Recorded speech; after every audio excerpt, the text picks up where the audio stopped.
going to start off with what the big story is in the area today, and that is members of President Biden's administration are in Dearborn to meet up with members of the Arab American community. They are frustrated with the administration's actions, or really inactions, they say, in the Hamas-Israel war. There is a meeting going on today in Dearborn at the Henry Hotel, and that's where Sean Lay is live right now. And so let's get to him. And Sean, give us the latest of who we're expected to be there today and what the timing of this whole thing is.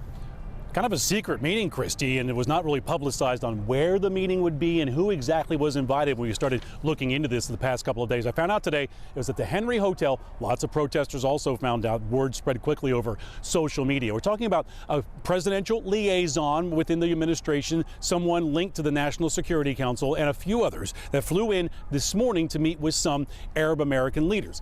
Some invited, the mayor of Dearborn and many others. Other stakeholders with a lot of businesses here or local religious leaders were not invited. This is a very touchy situation. Here's the deal. So we can show you some video here, also show you a live protest here. This protest is kind of cut in half because half of it has gone around the building as they try to get their message through. These are pro-Palestinian, pro-Gaza, and they want an absolute ceasefire for the situation between Israel and Gaza. So the latest to come from a group, Listen to Michigan, and about 25, 30, 35 local leaders, including the mayor of Dearborn, have signed on to this letter, and it boils down like this. It says, let's be clear. We demand that the Biden administration immediately call for a permanent ceasefire in Gaza. They're calling for that. Now, over the last couple of weeks, Christy, we've all been paying attention. Local leaders here, religious, business, and political leaders, have come out and said, we're separating from the Biden administration. We're separating from candidate Biden. We no longer support the president, and we're going to either check uncommitted or we are going to go a different way with our vote. It's significant because that's a lot of votes. Big picture here, we're talking about life and death. People here are absolutely so concerned about the situation that we've seen unfold since the terror attack that went down, and then the response from that. So they're saying, look, Biden administration, President Biden could step in and stop and call for an immediate ceasefire.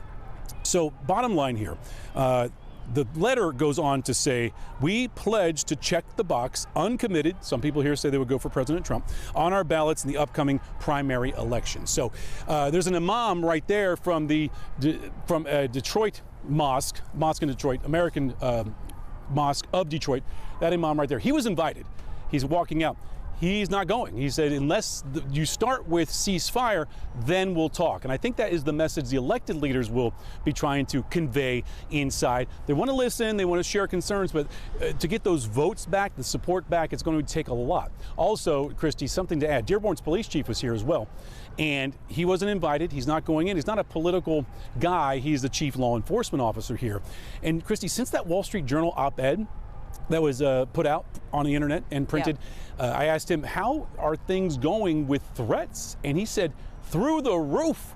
He says he and his men and women at the department are so busy because of not just internet threats, people making kind of online threats about, anti-Muslim, anti-Arab American, anti-Dearborn things going on here, but there's specific emails coming in that they have to chase down and work with, and that's really exploded since that. Here, I am told this meeting could be from noon to 4:30 or less, so we're hoping to speak with someone who's inside about what happened at that meeting, Christy.